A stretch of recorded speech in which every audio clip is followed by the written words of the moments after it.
一张怪诞图片的上传，推动了一个奇妙世界的诞生；一本短篇小说的撰写，造就了一个纷繁复杂的宇宙。在如今看来，庞大甚至是混乱的文化体系，其最初的模样可能都是简单且质朴的。恐怖游戏《玩具熊》系列的故事也同样如此。在一代，整个游戏的剧情其实并没有太多的讨论空间，一桩悬案、一批闹鬼吉祥物和一场名为巴西之咬的事故，就是整个剧情的全部内容。通过游戏中的录音和彩蛋，我们很容易就能分析出案件的具体过程，以及披萨店中吉祥物闹鬼的真相。可关于巴西之咬这一事故，一代游戏中并没有给出太多的细节。事故的凶手和受害者分别是谁？这一事故的具体过程和起因又是怎样发生的？在那个时代，巴西之咬成为了很多剧情党玩家所津津乐道的话题。有人认为事故的凶手是玩具熊弗雷迪，因为他的脸上有着某人的手印，这可能是受害者挣扎时所留下的。且在餐厅的某一角落有一条不要触碰弗雷迪的诡异规定。也有人认为是狐狸海盗霍斯干的，他那锋利无比的獠牙一看就是为了撕咬而生，而且在一代中海盗湾的告示牌上也写着这个机器人出现了故障，这肯定就是暗示他就是巴西之咬的真正凶手。还有的人认为黄金弗雷迪也不是没有可能，因为当玩家在自定义关卡中输入1987时，会遭到黄金弗雷迪的跳杀。一时间各种理论接二连三的冒出，大家各有各的看法和证据，谁也无法说服谁。这时玩具熊作者斯科特推出了游戏的续集，你们不是喜欢讨论巴西之咬吗？那这次就让我们重返1987年，来看看这一年里面披萨店究竟发生了什么事情吧。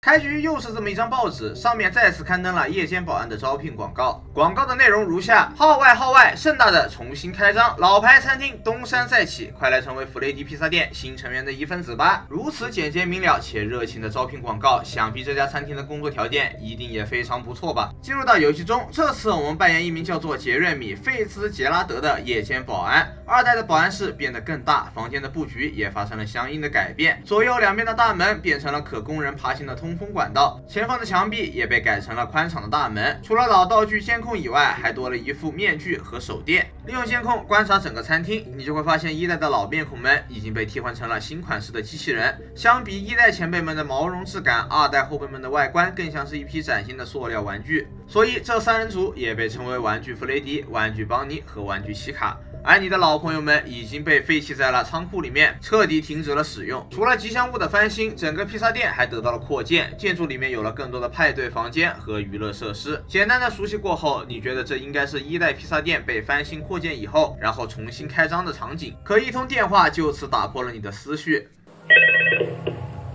Hello,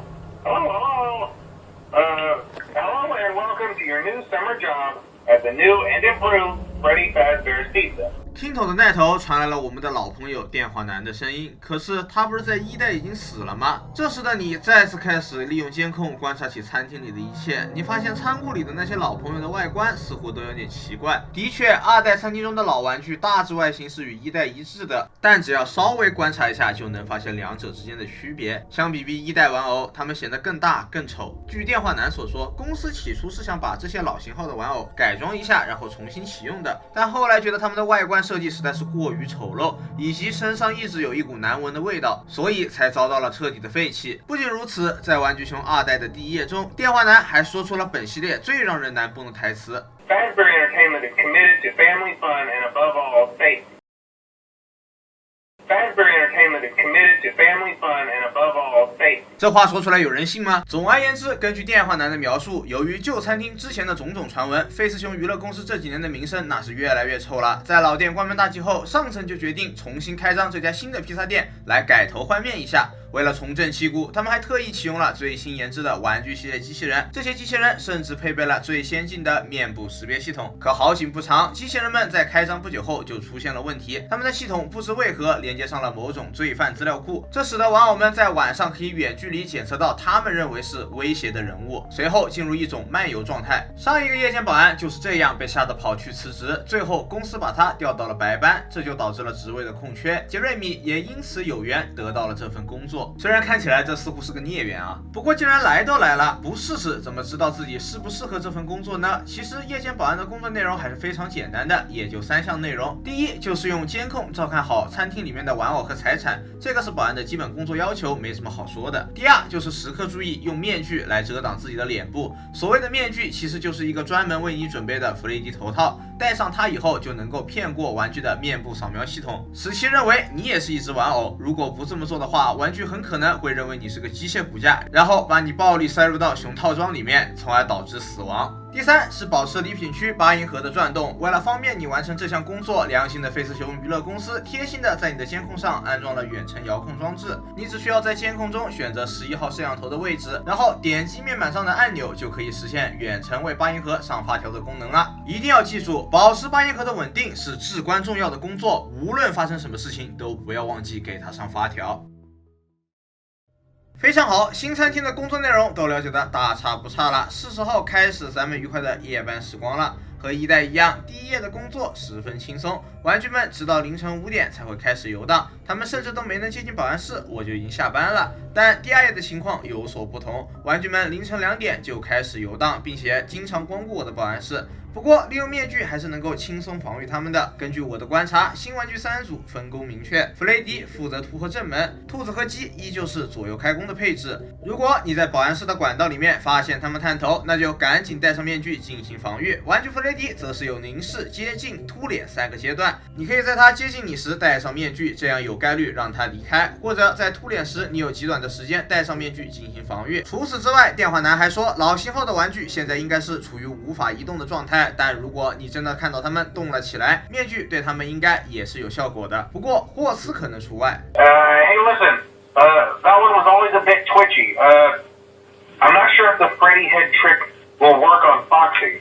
If for some reason he activates during the night and you see him standing at the far end of the hall, just flash your light at him from time to time. 电话男建议我们，如果看到霍斯，就用手电筒闪走他。面具的把戏可骗不了霍斯。同样不会被面具欺骗的，还有礼品区的傀儡。你所远程遥控的8银河，就是为了压制他而存在的。一旦8银河的音乐停下，他就会被完全的解放。到那个时候，神仙都救不了你。One more thing, don't forget the music box. I'll be honest, I never liked that puppet thing. It's always thinking that it can go anywhere. 傀儡相比于其他玩偶显得有点与众不同。据电话男所说，傀儡就像一个活生生的人一样，总是在思考些什么，而且也不受程序的约束，只要他愿意，他就可以去往任何地方。顺带一提，傀儡8银河的音乐是选自一首叫《爷爷的时钟》的儿歌。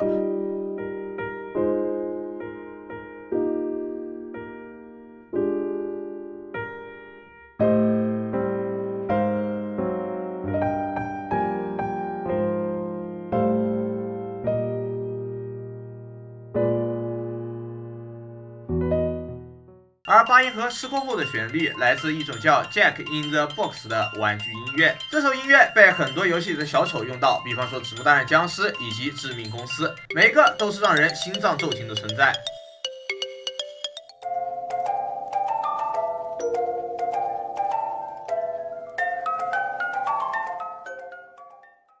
第二页的进攻主力依然是这些新玩具们，只是我偶尔也会看到霍斯诡异的站在前门。不过他们的进攻频率都算不上太高，只要了解每个玩偶的特性，还是很好防御的。可到了第3页以后，仓库里的那3个老玩具们也动了起来。不是哥说好的这些玩具无法移动呢？这3个老家伙进攻起来可比新伙计们猛多了。保安室管道的灯都探测不到他们。老玩具进攻的方式是直接闪现到你的房间里，在他们出现在桌前时，你只有极短的时间来戴面具进行防御。和新玩具的组合相通，鸡兔左右开弓，弗雷迪正门强攻，他们张牙舞爪的瞬移过来，我的大脑就直接放空。而且电话男，你这老六玩具都没有给我介绍全。有个被电话男遗忘的玩具名叫气球男孩，如果你在管道里照到他，就戴面具进行防御。虽然说气球男孩并不会对你造成直接性的伤害，但你的手电会因他而无法使用。关键是这小子站在你保安室里面会发出非常欠揍的笑声，然后等待你的则是霍斯的热情拥抱。说到霍斯，雄兔机都有对应的新型号，难道狐狸没有吗？其实也是有的，你可以在12号的摄像头位置观测到它。只不过这个版本的霍斯已经被餐厅里面的熊孩子给拆解的七零八落，这个机器混合体也因此得名曼果。曼果这一英文单词本身就具有撕裂和严重损坏的意思。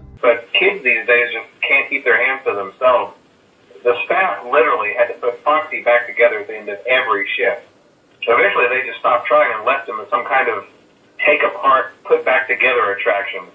Now he's just a mess of parts.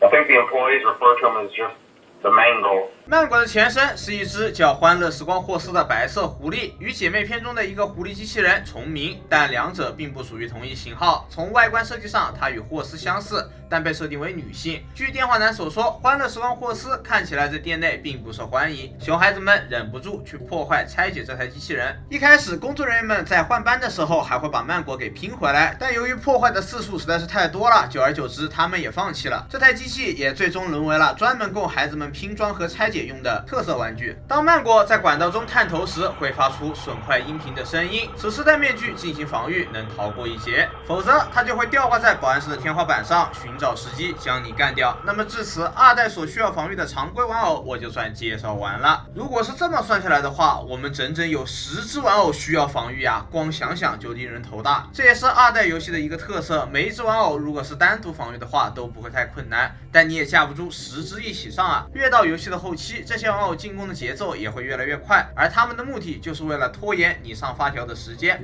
此时玩家就会陷入上8音盒和防御其他玩偶的两难境地，所以在上8音盒的过程中找到防御其他玩偶们的节奏就显得额外重要了。第3页最终我们还算顺利的熬了过去，但根据电话男的描述，餐厅的经营情况可并不顺利。新餐厅在白天似乎发生了什么很不好的事情，一时间有关披萨店的负面传闻在当地又开始流行了起来。Oh, hey, before I go, I wanted to ease your mind about any rumors you might have heard lately.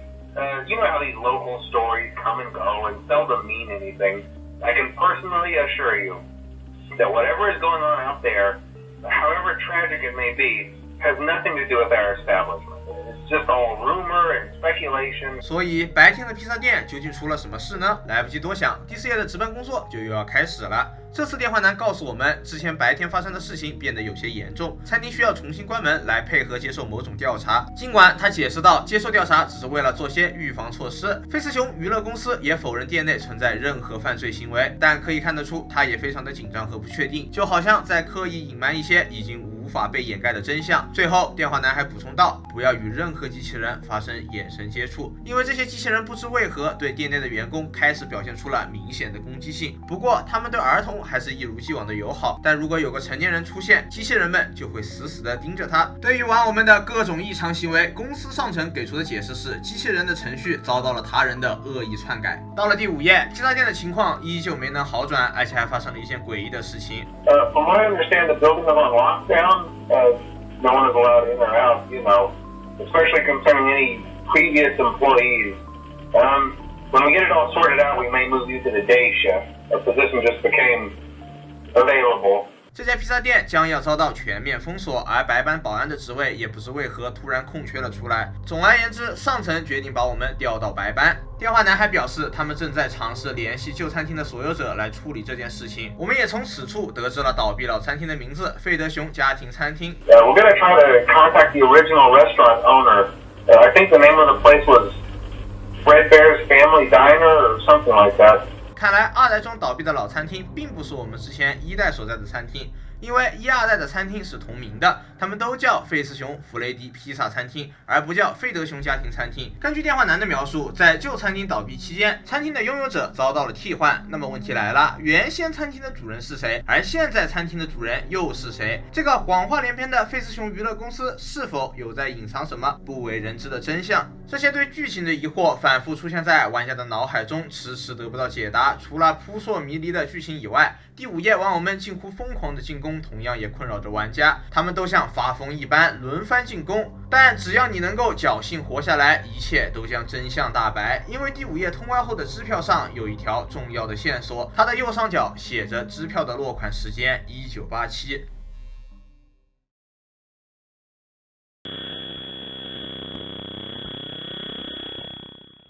1987年正是巴西之遥所发生的年代，这起事故也成为了费斯熊弗雷迪披萨餐厅关门大吉的导火索。这同时也说明了2代的故事发生在1代之前，而并非之后。以现在的眼光来看，2代是1代的前传，这是一个剧情常识。但在当年的剧情理论开荒时期，这并不是一件容易被分辨的事情，因为2代的整个场景和剧情氛围都太像是1代店倒闭以后重新开张的样子了，以至于当时一部分粉丝以为2代的凋零系列玩具是由1代玩偶破损之后而变的。但只要你足够留意游戏中的文本内容，就不容易将两者混淆。特别是在通关第6页后，我们会获得一张报纸，报纸上刊登了新款机器人被销毁的新闻，其大致内容讲的是费斯熊弗雷迪披萨餐厅在开业短短几周后就宣布关门了，原因是发现新型号的机器人有严重的技术故障，所以必须要遭到销毁。但店家保留了老型号的角色，并希望公司能够对他们进行重组，等到日后再度启用。这只是一次小小的挫折，我有自信我们的餐厅会东山再起，即使那意味着预算会要少得多。费斯熊娱乐公司的首席执行官如是说道。所以结合以上的内容，故事的正确发展顺序应该是这样的：凋零系列，也就是老型号的玩偶，一开始是在费德熊家庭餐厅被使用，但由于玩偶年久失修以及出现了卫生问题而遭到废弃。之后就是老板换人，餐厅重生，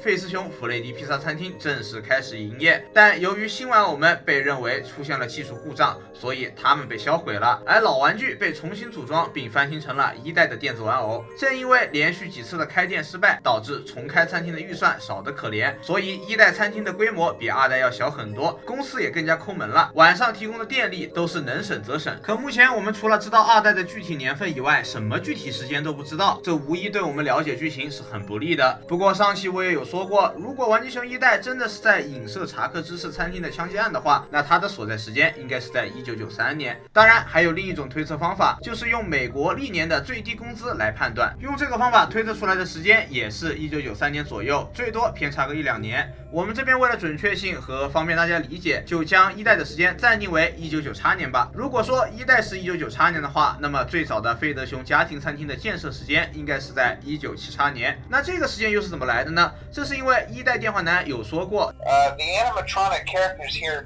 do get a bit quirky at night, but do I blame them? No. If I were forced to sing those same stupid songs for 20 years and I never got a bath, 这些电子玩偶们已经工作了至少有20年的时间了，把1998年往前推个20年，就可以大概推出玩偶们的起源时间，也正是费德熊家庭餐厅的开张时间。就这样，我们初步构建了 FNAF 系列的时间线。但即便如此，这条时间线还是过于简陋了，缺乏很多细节。想要补充这条时间线上的细节，我们就需要和1代一样，去挖掘游戏中所有可能存在剧情的彩蛋，并尝试把这些线索排列组合成一份相对完整的故事。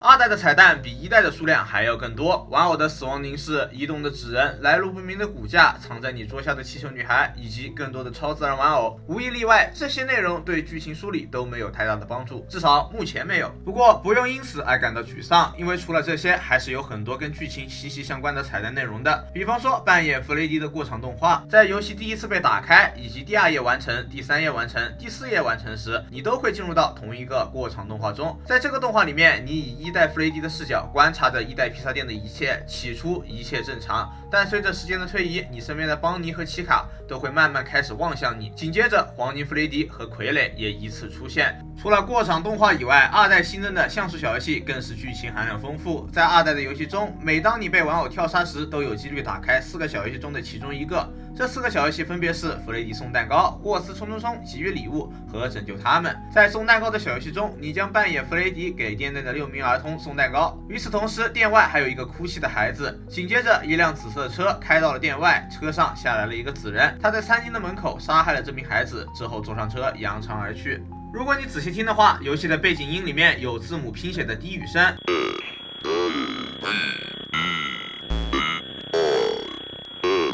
翻译过来就是救救他的意思。随着店外孩子的死亡，弗雷迪的移动速度也会变得越来越迟缓，店内吃不到蛋糕的孩子也会逐渐生气。最终小游戏以傀儡的突然跳脸戛然而止。由于小游戏展示的餐厅布局非常狭小，所以很多玩家认为这里就是费德熊家庭餐厅，也就是后来费斯熊弗雷迪披萨餐厅的前身。而门口被杀死的小孩最终成为了傀儡，游戏中出现的紫人指代的是儿童失踪案的罪魁祸首。至此，存在于1代彩蛋简报中的人物在2代获得了一个具体的形象。霍斯冲冲冲的像素小游戏则是进一步确认了子人的凶手身份。在这个小游戏中，你将扮演霍斯与5名儿童玩耍，但经过了一轮的游戏过后，你发现子人突然出现在了店内。当你再次前往孩子们所在的地方时，发现他们早已被杀害。再来看到给予礼物的小游戏，在这个小游戏中，你将扮演傀儡给予4名孩子礼物，但他们都不需要这份礼物了，因为他们早已成为了4具冰冷的尸体。最后，傀儡为他们一一佩戴上了对应的玩偶头套。就在这时，黄金弗雷迪的头突然出现在屏幕中央，将你跳杀。如果你仔细慢放的话，就会发现，在你佩戴第4个头套的瞬间，屏幕中间的第5名儿童尸体一闪而过，随后他就被黄金弗雷迪给挡住了。如果你仔细听的话，游戏的背景音有字母拼写的低语声。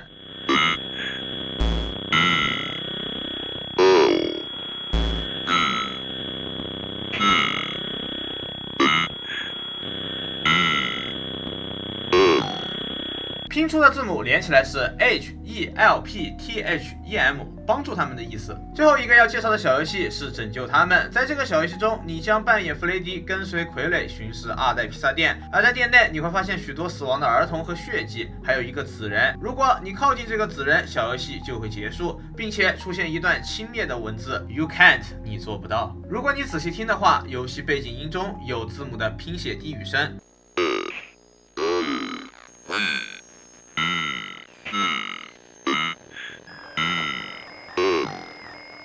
意思为拯救他们。以上就是玩具熊2代的所有剧情彩蛋，现在要做的就是结合1代的剧情，把它们排列组合到一起，来完善我们之前的时间线。那么以下均是我个人的分析。在1973年，费德熊家庭餐厅正式开张，并且首次启用了那些老牌的电子玩偶们。但有一天，餐厅外发生了一起谋杀案，一名孩子死在了餐厅门口。随后，餐厅开始陆续有儿童失踪，被确认失踪的儿童共有5名。警方排查了店内的监控录像，认为凶手是假扮成了吉祥物来诱骗孩子进入后台，再实施谋杀。可奇怪的是，警方在餐厅内展开了地毯式的搜查，可依旧找不到孩子们的遗体。殊不知，这些儿童远在天边，近在眼前，他们被凶手塞入到了电子玩偶的体内。由于这一举动，警方并未能发现尸体，但也为老型号玩具后面出现卫生问题埋下了伏笔。后来，餐厅由于负面传闻过多以及管理者换人等诸多因素的影响，决定关门。紧接着，他的翻版费斯熊弗雷迪披萨餐厅应运而生。而在这期间，凶手不知如何逃脱了警方的起诉，继续潜伏在餐厅内作案。可让他没有想到的是，最初的受害者也来到了这里，他成为了傀儡，以另一种方式继续存活于世上。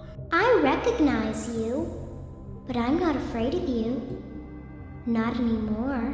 不仅如此，傀儡还尝试唤醒其他受害者的灵魂们，他希望能帮助这些孩子解脱，同时也是为了避免凶手去伤害更多的孩子。傀儡驱使着这些机器人们干涉凶手的行为，并侦测任何在他看来是具有威胁性的人。不过从结果而言，这一切都是徒劳的，因为他失败了。你想救他们，但你做不到。这就是凶手对傀儡所说的所有话语。 Okay, before I go, I wanted to ease your mind about any rumors you might have heard lately. You know how these local stories come and go and seldom mean anything. I can personally assure you that whatever is going on out there, however tragic it may be, has nothing to do with our establishment. 又有孩子在披萨店里面失踪，人们开始议论纷纷，各种流言蜚语开始在大街小巷里传播。与此同时，玩偶们也开始骚动了起来。他们意识到，只有除掉这个凶手，才能停止悲剧发生。于是，他们盯着所有看起来像凶手的成年人，并伺机下手。They interact with the kids just fine, but when they encounter an adult, they just stare. 最终，巴西之咬发生了，紧接着就是新型号玩具被销毁，老玩具被保留并重装成为了1代玩偶，而他们最终在1代店也团聚到了一起。团聚的理由不言而喻，巴西之咬并没有真正解决掉凶手，他们要继续追凶，直至那个恶魔覆灭，他们才肯善罢甘休。至此，我们算是初步构建了 FNAF 的时间线。不过，我们视频最初的问题还是没有解决，那就是巴西之咬的凶手和受害者分别是谁。首先可以肯定的是，凶手是在新玩具系列里面，因为如果巴西之咬的凶手不是他们的话，那为何又要将这些新型号给全部销毁呢？所以有嫌疑的犯人就只有这4位了。起初人们认为曼果是最有可能造成巴西之咬的玩偶，一是他与霍斯一样具有锋利的牙齿，二是他跳杀时是挂在天花板上进行攻击，而他的攻击方式也更容易咬到人的前额叶。不过以现在的眼光来看，玩具奇卡似乎更有可能是凶手。其实在当时，玩具奇卡有一个行为一直让玩家感到困惑，那就是在他离开舞台后就会摘掉掉自己原本的嘴巴。所以玩具奇哈的嘴巴到底去了哪呢？在玩具熊后续的作品 UCN 中，玩具奇哈的一个台词给了我们答案。 Where's my beak?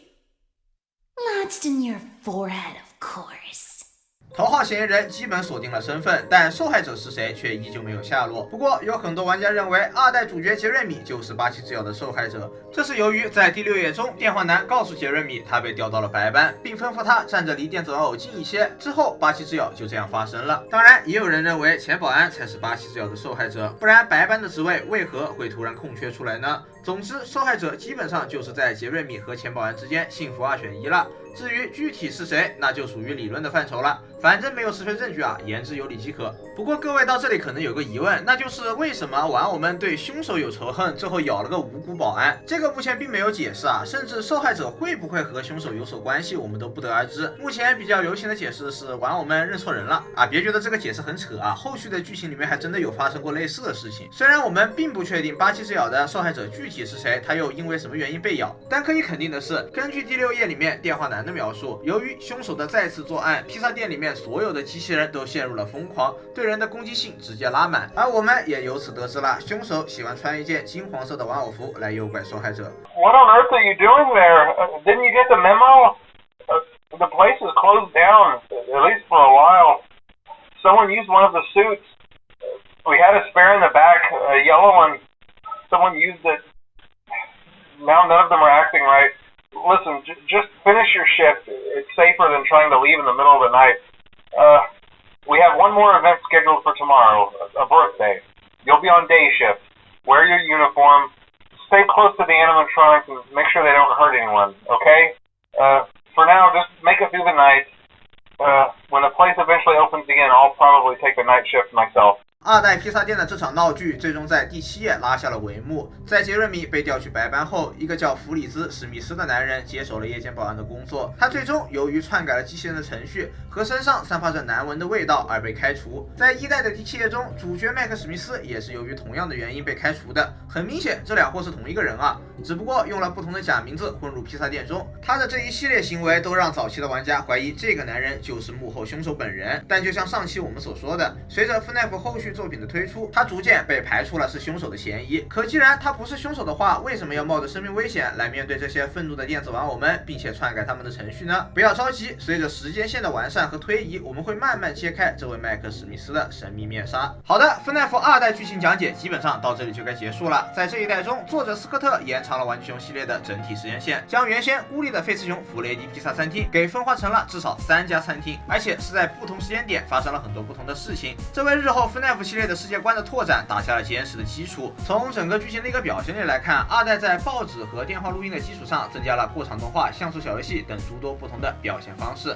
丰富的剧情文本和表现手法，使得玩家们对故事的讨论热情空前提高。玩具熊剧情的优秀不在于故事本身有多么的精彩，而是在于它讲述故事的方式非常的巧妙，用碎片化的叙事手法来让玩家自由的拼凑他们想要的剧情拼图。每个人对同一个线索会有不同的理解和组合方式，最后得到的结果也自然会不同。就像是一个古老的传说被1传10、10传100，最终演变成了不同的故事版本。在玩具熊的下一款游戏中，斯科特将进一步细化凶手和他的受害者们的形象，这些角色相比之前也会更加的立体可见，就让我们期待一下后续的内容吧。好的，视频差不多到这里就要结束了。如果你还喜欢我的视频的话，可以关注我或者3连支持我一波。我是陈子墨，我们就下期视频再见喽，拜拜。